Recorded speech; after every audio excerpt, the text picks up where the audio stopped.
विद्यार्थी मित्रांनो, आज दिनांक 29 मार्च 2026 आणि या दिवशी नाशिक जिल्ह्याचा शिपाई पदासाठी जो लेखी पेपर आहे तो लेखी पेपर पार पडला। आणि आजच्याच दिवशी आपण काय केलेलं आहे तर या पेपरमध्ये आलेलं जे जीके होतं ते चांगल्या पद्धतीने विश्लेषण केलेलं होतं आणि ते आपल्या यूट्यूब चॅनलला लेक्चर देखील मी अपलोड केलेला आहे। आणि विद्यार्थी मित्रांनो, आता आपण काय करणार आहोत तर मराठी विषयाकडे जाणार आहोत। मराठी विषय जरा व्यवस्थितरित्या जाणून घेण्याचा प्रयत्न करूयात आणि मोजकं जे काय एक्सप्लेनेशन आहे ते मिळेल तुम्हाला। त्यासाठी कुठेही जाऊ नका, हे जे लेक्चर आहे फार काय मोठं नसणार आहे आणि म्हणून तुम्ही काय बोर होणार नाहीत याची मी थोडीशी काळजी घेईल। लक्ष द्या विद्यार्थी मित्रांनो, सुरुवातीचा शब्द काय म्हटलाय, अश्व या शब्दाचा खालीलपैकी कोणता शब्द समानार्थी नाही म्हणायलाय बरं का। नाही आहे या शब्दांकडे लक्ष देणं खूप गरजेचं असतं। नाही नसणारा शब्द सांगायचा आहे। अश्व या शब्दाचा समानार्थी शब्द खालीलपैकी कोणता नाही, तर विद्यार्थी मित्रांनो लक्षात घ्या, घोडा हा देखील समानार्थी शब्द आहे, वारू समानार्थी शब्द आहे आणि त्याचबरोबर बाजी देखील समानार्थी शब्दच आहे। तर त्याचबरोबर इकडे जर आपण पाहिलं तर या ठिकाणी तुरुंग देखील शब्द आहे बरं का। तुरुंग हा देखील शब्द इथेच येतो आणि त्यानंतर परत तुरुंगम हा पण शब्द या ठिकाणी घोड्यासाठीच वापरला जातो बरं का। आता आपलं उत्तर कुठलं ठरायला पाहिजे तर भुजंग हा जो शब्द आहे हा शब्द इथे काय असायला पाहिजे, आपलं उत्तर असायला पाहिजे। भुजंग म्हणजे काय रे बाबा, साप हा अर्थ होतो, बरोबर आहे की नाही। नाग असा अर्थ होतो, विषधारी असा पण अर्थ त्याचा घेता येतो। ओके, आता ते समान अर्थाचे शब्द आहेत। तर त्यानंतर परत पुढे बघूयात। बघा, खालील वाक्यातील क्रियापदाचा अर्थ किंवा रूप तुम्हाला ओळखायचं आहे। चला व्यवस्थित आपण जाणून घेऊयात। इथे तुम्हाला वाक्य दिलंय, तू आला नसतास तरी चालले असते, अशा पद्धतीचं वाक्य आहे। मग लक्षात घ्या, जर तर असं जर वाक्यामध्ये आलं तर या ठिकाणी थोडक्यात संकेत दाखवण्याचं काम या वाक्यामध्ये केलं जात आहे आणि म्हणून त्याचं करेक्ट उत्तर काय आहे, संकेतार्थ असं उत्तर आहे। खालील वाक्यातील व्यवस्थित समजून घ्या, खालील वाक्यातील अधोरेखित सर्वनामाचा प्रकार तुम्हाला ओळखायचा आहे। प्रकार कोणता आहे तर अधोरेखित सर्वनाम हे होतं कोणी। आता लक्षात घ्या, वाक्य व्यवस्थित वाचू, कोणी कुणाचे मन दुखावू नये अशा पद्धतीचं ते वाक्य आहे।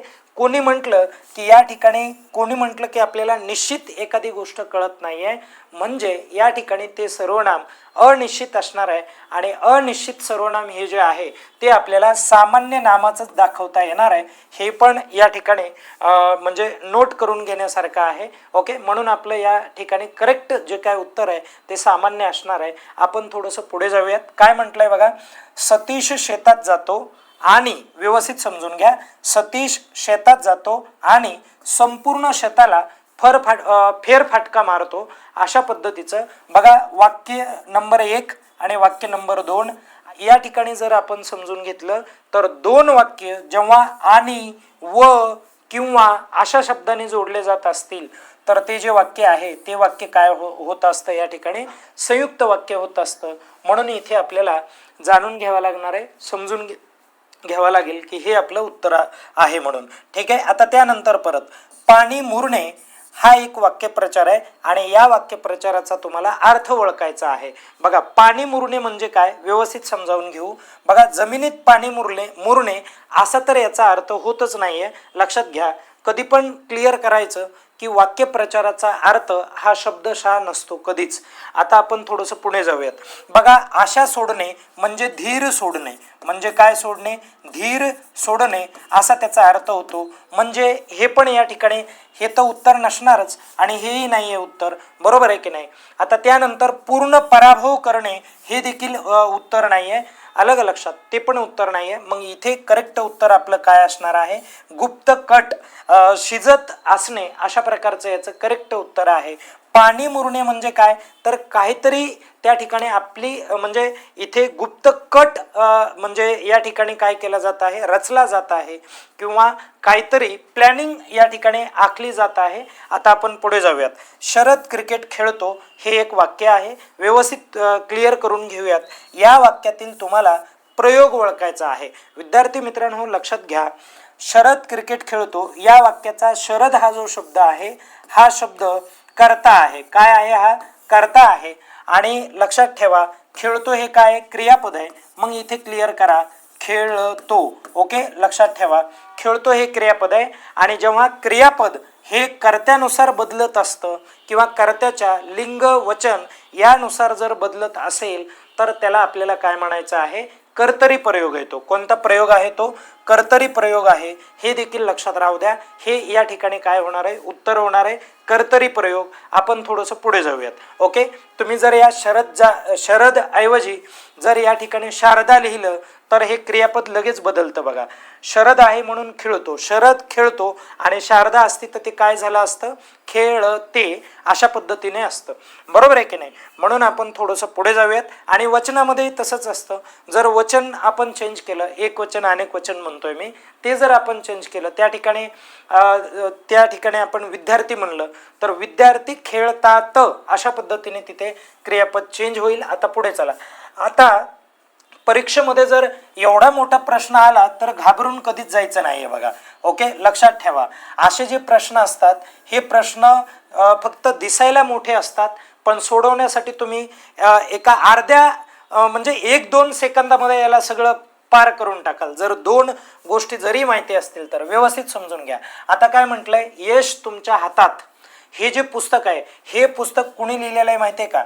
शिव खेरा यांचं पुस्तक आहे. ते या लेखकाचं पुस्तक आहे. म्हणजे इथे एकचं उत्तर आपलं काय असणार आहे? क असणार आहे. बरोबर. मग आता काय करायचं? ऑप्शन मध्ये यायचं आणि काटछाट करायची. बघा याला म्हणतात इलिमिनेट मेथड. आणि इलिमिनेट मेथड कशी यूज करायची ते मी तुम्हाला शिकवतो. बघा एकचं उत्तर काय? क आहे.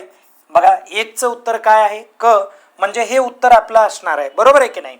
आता आपण पुढे जाऊयात. बघा एकचं उत्तर इथे क आहे, हे पण आपलं उत्तर असणार आहे. म्हणजे हे दोन्ही ऑप्शन आपले कट होत नाहीत कारण या ठिकाणी उत्तर काय सांगायलंय? एकचं उत्तर हे क आहे. ओके, आता आपण पुढे जाऊयात. बघा एकचं इथे ब दिलंय म्हणजे हे आपलं उत्तर नाही. हे या ठिकाणी हे ऑप्शन कटलं. इथे एकचं उत्तर काय दिलेलं आहे? ड दिलंय म्हणून हे पण ऑप्शन कटलं. आपण थोडंसं पुढे जाऊयात. लक्ष द्या या ठिकाणी काय म्हटलंय बघा. मृत्युंजय ही जी कादंबरी ही खूप गाजलेली कादंबरी आणि ही जी कादंबरी ही शिवाजी सावंत यांची कादंबरी खूप जबरदस्त कादंबरी मित्रांनो. नोकरीला लागल्यानंतर आवर्जून वाचा. चला 3चं उत्तर काय आहे? ड आहे. म्हणून आपण 3चं उत्तर ड या ठिकाणी आपल्याला बघायला मिळत आहे. आणि त्यानंतर 3चं उत्तर इथे अ आहे पण अ उत्तर आहे का? नाही. म्हणून या ठिकाणी हे ऑप्शन कटलं. आपलं एक ऑप्शन बरोबर आहे. बाकीचं वाचलं नाही तरी चालतं परंतु एकदा वाचून घ्या काय आहे व्यवस्थित क्लिअर करून घ्या. बघा यश तुमच्या हातात हे जे याचे लेखक कोण आहेत? शिव खेरा हे आहेत. आणि त्यानंतर श्रीमान योगी हे जे आहेत यांचे लेखक आहेत रणजित देसाई हे आहेत. आणि मृत्युंजय ही कादंबरी कुणाची? शिवाजी सावंत यांची. बटाट्याची चाळ कुणाची? पु ल देशपांडे यांची आहे. पुरुषोत्तम लक्ष्मण देशपांडे खूप गाजलेले लेखक, तुम्हाला प्रत्येकाला माहिती आहे त्याच्याबद्दल बोलत नाही. पुढे बघा पुढील पैकी कोणते भाववाचक नाम नाही म्हटलंय बरं का, हे लक्षात घ्या. भाववाचक नाम जे असतं ते कसं असणार आहे? ज्याला इंग्लिशमध्ये आपण अबस्ट्रॅक्ट नाउन म्हणतो बघा. ओके, असं म्हणजे ज्याच्यामध्ये भावना फक्त व्यक्त केलेल्या असतात, काहीतरी गुणधर्म असतात, अशा प्रकारचं ते नाम असतं. बघा शूरता गुणधर्म आहे की नाही? शूरता म्हणजे हे भाववाचक नाम आहे परंतु इथे नसलेलं नाव ओळखायचं आहे म्हणजे हे आपलं उत्तर असू शकत नाही आहे. इथे बघा प्रामाणिकपणा हा पण गुणच आहे. मग गुण जेव्हा एखाद्या नामामध्ये दिसतो असा भाव आपल्याला लक्षात येतो तेव्हा त्याला डायरेक्ट भाववाचक म्हणायचं आहे. आणि असलेले आपल्याला ओळखायचे नाही आहेत, नसलेलं ओळखायचं आहे. इथं काय म्हणाले? पर्वत. आता पर्वत हे काय आहे? तर पर्वत हे एक नाम आहे, सामान्य नाम आहे. बरोबर आहे. प्रत्येक सगळे जर पर्वत असतील आणि त्यांना जर आपल्याला म्हणजे त्यांच्यासाठी जर आपल्याला नाव म्हणजे लावायचं असेल तर आपण पर्वत अशा पद्धतीचं नाम या ठिकाणी लावतो. भीती हे देखील काय आहे? तर भाववाचक नाम आहे. आपण पुढे जाऊयात. पुढे जाऊयात. लक्ष द्या काय म्हटलंय बघा. आभाळागत माया तुझी आम्हावरती राहू दे अशा पद्धतीचं हे वाक्य आहे. आणि या वाक्यातला आपल्याला अलंकार ओळखायचा आहे मित्रांनो. तर बघा माया ही जी आहे ही कशागत राहू दे म्हणायलाय? आभाळागत. म्हणजे माया याला इथे उपमा मिळालेली आहे, म्हणून आपलं या ठिकाणी करेक्ट उत्तर काय असलं पाहिजे, उपमा असलं पाहिजे. आपण थोडंसं पुढे जाऊयात, नंतरचा प्रश्न या ठिकाणी समजून घेऊयात. सोहित म्हणायलाय बघा. सोहित या शब्दाचा विरुद्ध अर्थी शब्द ओळखा आणि त्याचं करेक्ट उत्तर काय आहे. सोहित म्हणजे काय, स्वार्थता असू शकत नाहीये, राग पण असू शकणार नाहीये, अभिमान कस काय याचं उत्तर असेल. तर याचं करेक्ट उत्तर काय आहे, परमार्थ असं उत्तर आहे. आपण पुढे जाऊयात. बघा या ठिकाणी काय म्हटलंय, हे कोणत्या प्रकारचे वर्ण आहेत. आणि लक्षात ठेवा या वर्णामधूनच इथं बघा यांचे उच्चार स्थान कसे दिसायलेत, आपल्याला सारखे दिसायलेत. आणि जेव्हा उच्चार स्थान सारखे असतात तेव्हा आपण त्याला काय म्हणतो, सजातीय स्वर म्हणतो. आणि उच्चार स्थान ही जर भिन्न असतील तर त्याला आपण विजातीय स्वर म्हणतो. म्हणून हे देखील लक्षात राहू द्या, इथे करेक्ट उत्तर असणार आहे. पुढे जाऊयात आपण. बघा त्यानंतर रामास वनवास मिळाला या वाक्यात रामास या शब्दाची विभक्ती ओळखा. आणि कधी लक्षात राहू द्या विद्यार्थी मित्रांनो, या ठिकाणी बघा रे, तर कर्त्याला शेवटी काय प्रत्यय लागलाय, स हा प्रत्यय लागलाय. सलाते सलानाते अशा प्रकारचा जेव्हा प्रत्यय लावला जातो किंवा लागतो तेव्हा आपण त्याला काय म्हणतो, तर चतुर्थी विभक्ती असते ती. बरोबर आहे की नाही. जर एक वचन असेल सलाते असणार आहे, अनेक वचन असेल तर सलानाते असणार आहे. तर असं ज्या वेळेस एखाद्या विभक्तीमध्ये प्रत्यय म्हणून यूज केलेला असतो, वापर केलेला असतो, तेव्हा त्या विभक्तीला 101% किती विभक्ती म्हणायची, तर चतुर्थी विभक्ती असं आपण म्हणणार आहोत. पुढे जाऊयात. बघा सप्तमी विभक्तीचा प्रत्यय तुम्हाला ओळखायचा आहे. तर सप्तमी विभक्तीचा प्रत्यय हा कोणता आहे, त इ आ अशा पद्धतीचा आहे. आपण पुढे जाऊयात. लक्ष द्या, वाक्याच्या शेवटी तपशील द्यायचा असेल, म्हणजे आपण एखादं वाक्य लिहिलंय आणि त्या वाक्याच्या शेवटी आपल्याला काय द्यायचं आहे, तपशील द्यायचा आहे, माहिती द्यायची आहे, तेव्हा आपण कोणत्या विरामचिन्हाचा वापर करतो, तर 101% कशाचा वापर केला जाणार आहे, तर अपूर्ण विराम या चिन्हाचा वापर केला जातो. म्हणून आपलं करेक्ट उत्तर ते असणार आहे. आपण पुढे जाऊयात. खालीलपैकी मराठीतील पररूप संधीचं उदाहरण आपल्याला ओळखायचं आहे. पररूप आता व्यवस्थित जाणून घ्या, लक्षात ठेवा. बघा जेव्हा काय केलं जातं माहिती आहे का, की एखाद्या शब्दातील पहिला जो शब्द आहे त्या शब्दाचा सोर, त्या शब्दाचा काय सोर, आणि दुसऱ्या शब्दाचा सोर हा जो आहे यांचं काय केलं जातं, तर व्यवस्थित लक्षात घ्या. पहिल्या शब्दातला सोर हा लोप पावतो. म्हणजे मी इथे असा एक शब्द लिहितो. बघा या ठिकाणी आपण असं म्हणूयात की इथे आपण लिहिलं समजा सा ग असं आपण लिहिलं. ओके, हे उत्तर आहे आपला. आता हे याचं उदाहरण देऊन आपण सांगू. सांग अधिक या ठिकाणी इन, बघा सांग अधिक इन म्हणजे सांगेन अशा पद्धतीचं. इथे काय, इथे हा सोर आहे, बरोबर आहे, आणि इथे ई हा सोर आहे. पण इथे काय करायचं माहिती आहे का मित्रांनो, पहिल्या शब्दातला जो सूर आहे हा लोप पावतो आणि दुसरा काय होतो, कंटिन्यू होतो. म्हणून या ठिकाणी लिहायचं काय, इथे आपल्याला उत्तर लिहायचं आहे सांगेन, असं उत्तर आपलं करेक्ट आहे. आपण पुढे जाऊयात. घनश्याम सुंदरा श्रीधरा अनुरादय झाला अशा पद्धतीने इथे वाक्य आहे. या गीतातील कोणत्या किंवा या गीतात हे जे गीताची जी ओळ आहे त्यामध्ये कोणता रस आहे, तो रस, त्या रसाचा प्रत्यय सांगायचा आहे. तर विद्यार्थी मित्रांनो तो रस कोणता आहे, शांत आहे. लक्षात राहू द्या, या गोष्टी महत्त्वाच्या. पुढे माधव जुलियन हे टोपण नाव कुणाचं आहे, तर विद्यार्थी मित्रांनो हे जे टोपण नाव आहे हे माधव त्र्यंबक पटवर्धन यांचं हे टोपण नाव आहे. परीक्षेमध्ये आपल्याला टोपण नाव विचारले जातात म्हणून ती लक्षात राहिली पाहिजे. पुढे जाऊयात. बघा भारुड हा जो प्रकार आहे मित्रांनो, हा प्रकार म्हणजे कोणत्या संतांनी रूढ केलेला आहे ते अशा पद्धतीचा प्रश्न विचारलाय. तर याचं करेक्ट उत्तर आहे बघा एकनाथांची भारुडे. हा असा तुम्ही असं वाक्य ऐकलं असेल म्हणून त्यावरून तुमच्या लक्षात येईल. त्यानंतर ध्वनिदर्शक शब्द म्हणजे असे शब्द की ज्या माध्यमातून आपण काय, आपल्याला काय लक्षात येतो, आवाज किंवा आवाजाशी निगडीत असतात. लक्षात घ्या, इथे म्हणाले किंकाळणे, तर घोडं किंकाळत असतं. बघा कोण किंकाळत असतं, घोड्याचं किंकाळणं असतं. मग रेकणे कुणाचं असतं, म्हशीचं रेकणे असतं. बघा रेकणे कुणाचं असतं, म्हशीचं. हंबरणे हे गाईचं असतं मित्रांनो. गाय काय करते, हंबरते. आणि वरडतो कोण, तर गाढव वरडतो बघा, गाढव, लक्षात राहू द्या. ओके, चला, क्लिअर झालं सर्वांना, पुढे जाऊयात. बघा, मात्रा वृत्तातील गण हे साधारणपणे किती मात्राचे असतात, अशा प्रकारचा प्रश्न विचारलेला आहे. प्रश्नाचं स्ट्रक्चर थोडंसं तुम्हाला म्हणजे गोंधळाचं वाटू शकतं. याचं करेक्ट उत्तर काय, 3 मात्राचे असतात, हे लक्षात राहू द्या. आता त्यानंतर परत पुढे बघा रे, भिन्न उच्चार स्थानामधून निघणाऱ्या स्वरांना टिंबटिंब स्वर असं म्हटलं जातं. मी तुम्हाला म्हटलं होतं, जेव्हा एकाच उच्चार स्थानातून ज्या वेळेस समजा स्वर निघतात त्याला आपण काय म्हणतो, सजातीय स्वर म्हणतो. मग याच्या विरुद्ध काय होणार आहे, विजातीय स्वर. आपलं करेक्ट उत्तर काय असणार आहे, विजातीय असणार आहे. पुढे जाऊयात. शब्दाच्या 8 जाती, शब्दाच्या किती जाती, 8 जाती म्हणजे शब्दांचे टिंबटिंब होय, तर त्याचं करेक्ट उत्तर आहे प्रकार.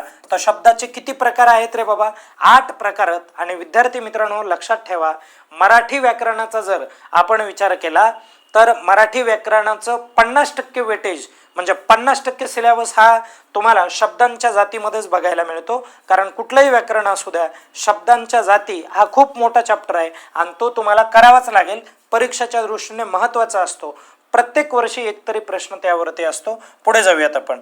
बघा, तो नेहमी पोटभर जेवत असतो असं आपण म्हटलंय. आणि इथे काय वाक्यामध्ये बघा रे काय म्हटलंय, जेवण तर प्रत्येकच करत आहे, बरोबर आहे की नाही. पण इथे शब्द काय दिलाय, तो नेहमीच म्हणजे जेव्हा एखादी क्रिया ही नियमित घडते किंवा दररोज होत असते, तेव्हा अशा वर्तमान किंवा अशा काळाला आपण काय म्हणतो, रीती वर्तमान काळ. म्हणजे या वाक्यामध्ये रीत दाखवली, रीत म्हणजे काय, थोडक्यात सवय दाखवली आणि ती नियमितची सवय असते, तेव्हा आपण त्याला रीत वर्तमान काळ असं आपण म्हणतो. लक्षात राहू द्या.